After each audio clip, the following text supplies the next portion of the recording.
Hey, leaders and go-getters. If you're here, you're all about growth, pushing boundaries, stepping up, and making an impact. But when it comes to your career, are you leading the game or just playing along?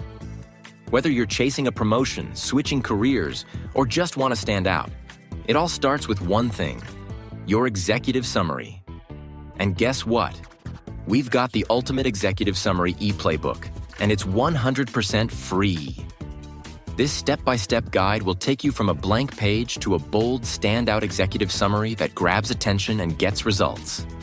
It's time to stop blending in and start owning your career story. Download your free copy now at leadthegame.org/free resources. And while you're there, check out 3 more powerful tools to help you take control of your career. Don't let your resume ride the bench. Get in the game. Head to leadthegame.org/free resources and grab your free e-playbook today. Now back to the show.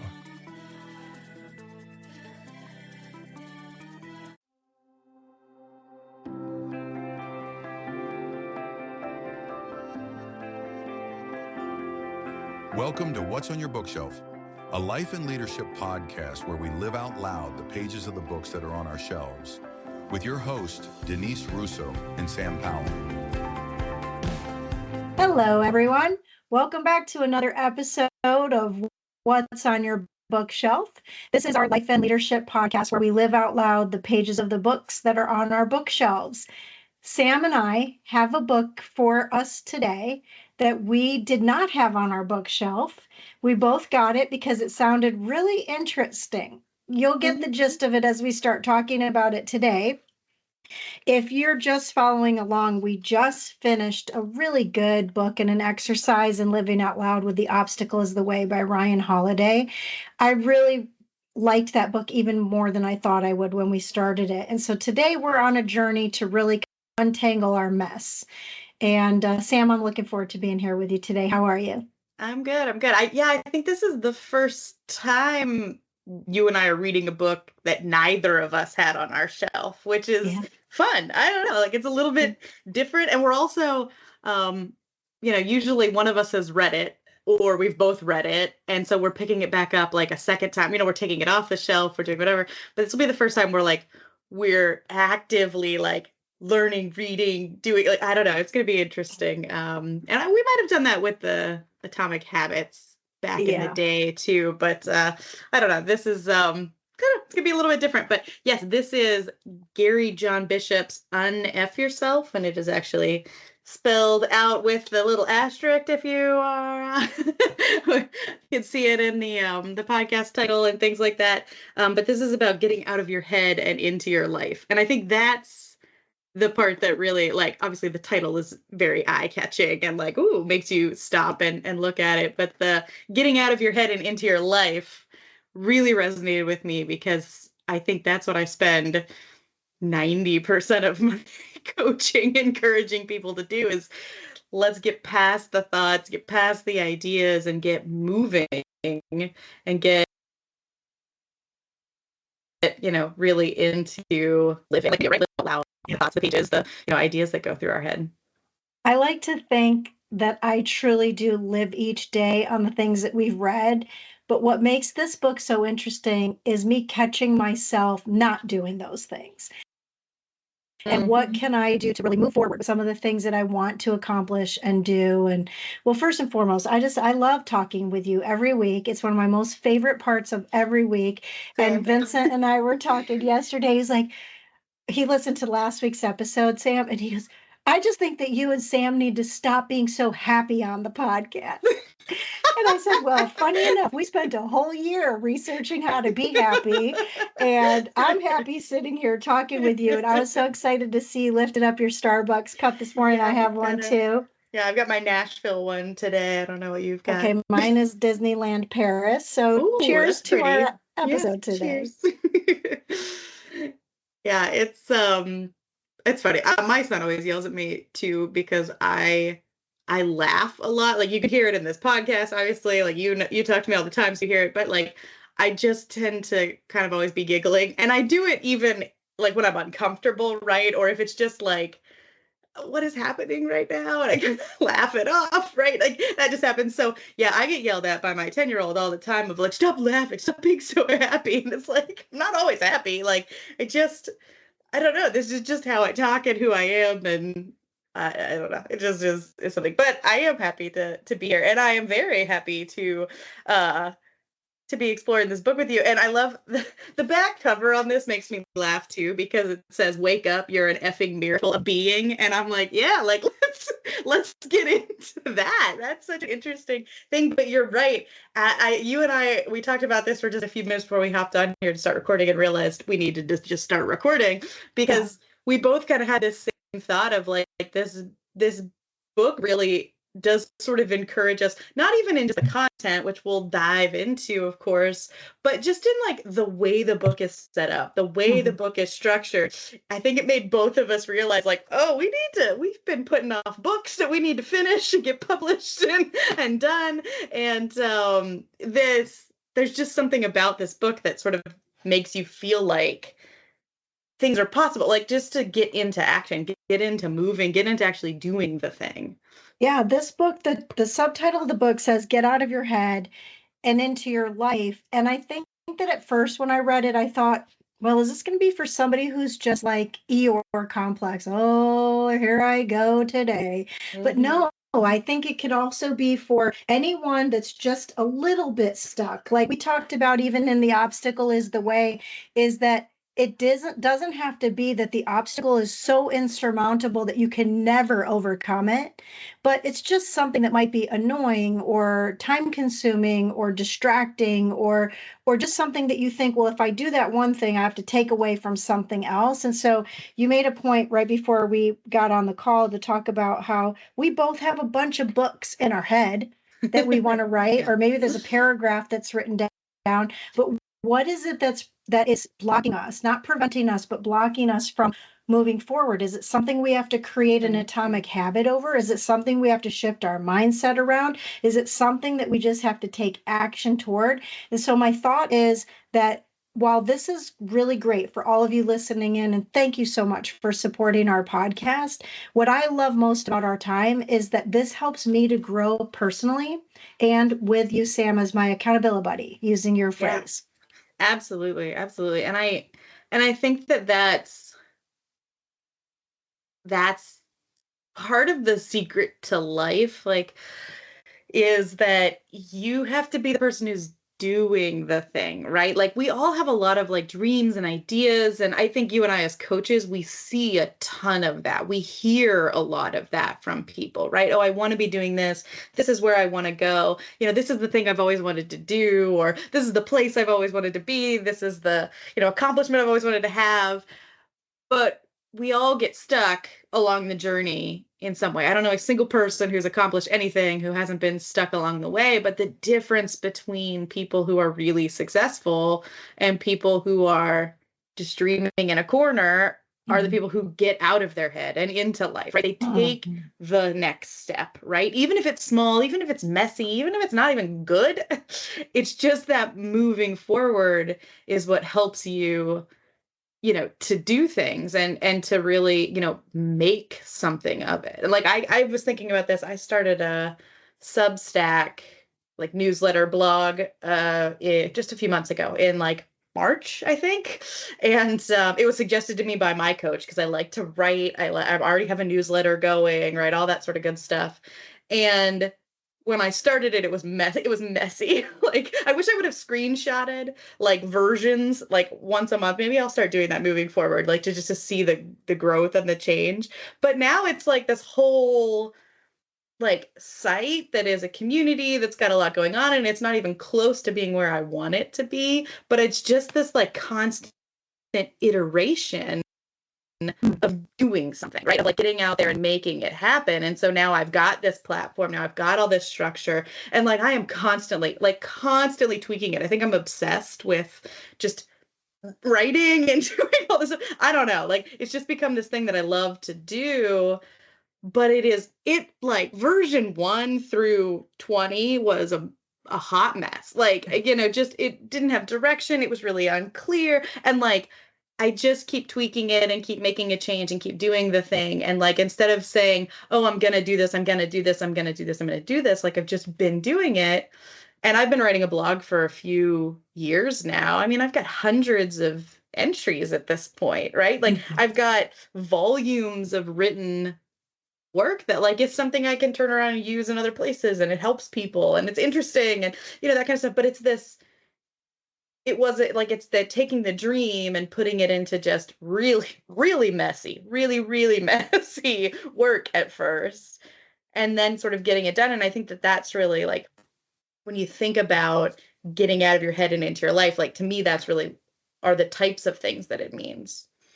I can't wait to learn from you how that all works, because I know you've been telling me for weeks now to write my own, and I haven't I pulled do. the I think people trigger. would love to read your work over and over again. Not that they don't on social media, but it's just sort of a different like platform type of a thing. I just need to do it. I've got about 18 books truly started, and let's say even almost ready to go. And I just need to just do it. But there's something in my mind that stops me from doing it. And I think that we often talk about with our clients and even on our show about how if you want a different result, then you have to do something different. That's common sense. It's just not commonly applied that if you want something different, you have to change something about your approach or your process or your system or your thinking, which I think is really the whole gist of everything we've talked about for 3 years. Is it doesn't matter if you're given every template, every tool, every book that we read, every article or TED Talk, if you don't apply it, like how John Wooden said in his book, that if you don't drink deeply and apply the things you're learning, then it's just words on a page. And so I think that it's interesting following these authors that have some sort of a personal experience with what they're sharing. Like this guy, Gary John Bishop. I don't know who he is, but it says he's a self-help and motivational kind of a speaker, but something started him. And it makes me curious to wonder, was he blocked and then had some epiphany, became unblocked, and then was like, wow, let me write a book about that? Or was he just that person that you think, oh, he's always had his stuff together? My guess is he didn't always have his stuff together. Something prompted his interest in helping other people get out of what the cover says about people with excuses and reasons and opinions and judgments and fears and self-doubt and belief. And maybe as we read the book, we'll find out more about this guy. He's from Scotland. So he moved to the United States in the late 90s. And it says that that's where he opened up his pathway to self-development. And so it was interesting to think about that because he was working for a personal development company. So we don't know a lot of history about him. If anybody's listening out there and you know who this person is, shoot us a note or send us some kind of comment on our LinkedIn, because it would be interesting to know what you know about him. But what's really, I think, fascinating about his writing is that he just is no holds barred. He tells it like it is. He has no filter whatsoever. His back cover says he lives in Florida. So maybe we'll figure out where he is. Yeah, you gotta figure out where he is. Maybe you guys can meet at Disneyland or Disney World. That would be awesome. Yeah. So, but and he's got this like, and you're saying like he's got this very much like no holds barred approach, but like he says it's like if you're easily offended, don't read this book. Read like he's telling you really from the outset that the problem is other people, money, your job, relationships, circumstances. The problem in your way, right? You and I were talking about blockers. We've seen other people left. His point of view here, and what this whole book really explains, is that the problem is you. You are the thing that's in your own way. Yeah. And he's basically saying, like, no BS, no anything. Like, it's you. You're the problem. You've got to work on it. And it's just, I think there's something about that type of, like, irreverent, very strong point of view that is very appealing to people, right? And, like, I think that's what makes you pick up this book is the title, right? On yourself, right? That's the thing. And then you keep reading it and you're like, okay, like this guy's like, we almost sometimes just want somebody to be like, yeah, the problem is ... Here's what you got to go do. And that's sort of what this whole book is. So it's a very different approach. Like, right, in the last book we were talking about, like, the obstacle is the way, right? The path that kind of becomes in front of you with all the problems, all the issues, all the things that come up, really integrates and becomes the way. There's something, I think, a little more peaceful, a little more integrated in that approach, right? Like, let me just absorb this and move forward. Like, right, it's all stoic philosophy. Whereas this is like, you're the effing problem. Go fix it. It's like, whoa. So it feels like a little bit of a 180. Like going from where we just came from to this. But it's also like, I think that maybe the kick in the pants you need after, like, okay, the obstacle is how we get through this. We're going to make it part of the journey. We're going to make it become the path and, all this great stuff. And it's like, this guy's like, get to it. Like, you're in your own way. And here's how to, un-F yourself, how to get yourself, like, not messed up anymore and into, and past those blockers that we all come across and we all get in our life. I wonder if some of the contrast, Sam, is like the obstacle is something external. If you think about the story of the guy that moved the rock, he was looking at the obstacle. He could see it, touch it, feel it. It was there, but it wasn't him. He had to create a solution to get around it. But this book is about what you said. The obstacle is you. You're it. You're it. You're it. And so I really, And so this really, there was another book. I don't think I have it on this shelf. I have it on another shelf. And the author is, I hope I am picking the right author. I think it's John Acuff, Acuff. He has a book that's called Punch Fear in the Face. And so I think I bought it for the same kind of reason, that it was just like, whoa, that's dramatic. Yeah. And so, it's a strong point of view that is appealing a lot of times, right? And so we sometimes shy away from, I think, those stronger points, right? We try to soften ourselves. We try to soften that. But, like, I think that, you're saying, like, we don't know all of his background. He's not somebody that we, like, have a ton of experience with, this author. But, like, in my own experience of working with people, right, as a leader, as a coach, as a mother, as a friend, as a whatever, you do realize, I think, a lot of times that, like, we're the thing that's in our own way. Sometimes you just want to shake somebody and be like, do you realize you're causing your own problems?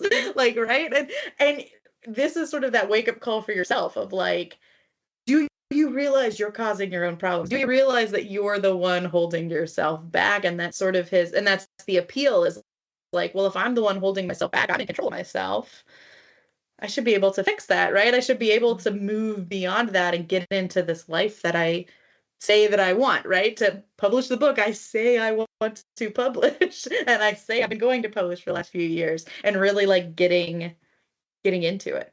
I don't know why this is sort of making me think about the movie Rocky, or the multiple series of the Rocky movies. Because if you think about the storyline, it was a guy who had some hard knock life, obstacles in his way. But when you think of a boxer, imagine if the boxer's coach was like a mom. Like, you get punched down and the mom will be like, are you okay? You just lay there. I'll get you a Band-Aid, or just rest, right? Like a typical kind of mom-ish thing. But the coach is like, no, get the F up. You can do it. Punch harder. You can take it. Just turn your cheek the other way. Like, they want you to be able to just keep fighting for whatever that thing is that you want before the bell rings. Whether that's in your job, in your relationships, in your life, with your family, with your friends. And so I really look forward to figuring this out.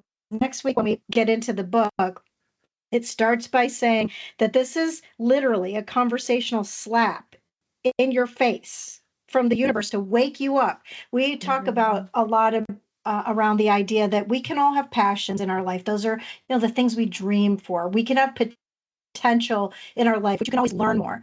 But it's your purpose in your life that you were destined for. And so this book, I hope, is going to show us the way that you can take that destiny, figure out what you enjoy doing in life that you're good at, which is part of those 2 ikigai legs, and then also combine it with what do you need to do to learn how. And so for me, over these last years with you, Sam, Sam, it's been learning how do we keep putting one foot in front of the next foot to get towards that thing. We're on a constant journey. It's sort of like The Alchemist, one of my favorite books. It's not about each milestone along the journey. It's about the journey itself. It's not about the final destination, but what you're experiencing along the way. So next week, when we jump into this, how are we going to set this up for our readers? Because there's a few different chapters in here, and you had some good ideas about what we're going to do over the next few weeks. Yeah, this book is, if you are someone who wants to write a book and hasn't done it yet, pick up this book just as like a case study,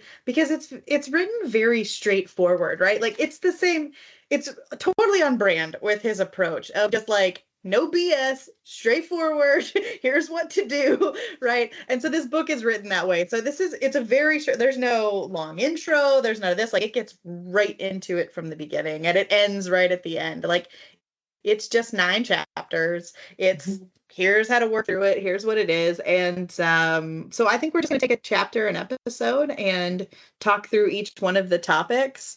And again, this is what I like about this book is that he said it's not for the people who are like ultra positive. I think like our children would accuse us of being, right? But he said it's the handbook for the resigned and defeated, a manifesto for real life changes and unleashing your own greatness. So this is for you if you're not feeling it, or if you're like, something's holding me back. I don't know what it is. Or like, I'm just resigned to the life that I have now. This is really about working your way through that and you getting out of your own way. And so we're just going to take it, I think, a chapter at a time, a topic at a time, and work through it over the next, probably 9 weeks here. Yeah, that sounds good. He says in his dedication, Sam, that I acknowledge the downbeat and the downtrodden, the single mothers, the unemployed fathers, the dreamers and wannabes. I am you and you can do it. So what I'm taking away from this before we even get started is not only is he going to have some stories that are relatable, but it's because he walked a path that maybe some of us also feel that we're on some parallel road that's similar to some degree. So I'm looking forward to next week. We're going to start with chapter 1, which is called In the Beginning, which is ironic. Yeah, can't wait to. So everybody go get this book. We'll have a link for how you can get it. I'm assuming that when you're listening to our episodes, you already know this is the book because we talked about it the week prior. But if you need a link, we'll provide a link. One last thing, too, I noticed that, Sam, you had mentioned before we got on the microphone that you thought was interesting about the book is it's a different shape than a typical sized book, and that it didn't have a slipcover on the book. Yeah. It has a nice texture too. If you're a sensory person, it's a nice book. Yeah, it's got a nice texture. I found that it's interesting because it's going to wake you up to something different than what you might be used to. And I'm hoping that's what we learn from this book is something different than what we're used to in life. So, we're out of time for today. Looking forward to next week. Sam, thanks for being here as always. I'm looking forward to talking with you next time. And those of you that are listening, if you get value from these episodes, please share them with others and let us know what you're thinking. We'll talk to you next time. This is Denise Russo, and on behalf of my friend Sam Powell, it's been another episode of What's on Your Bookshelf.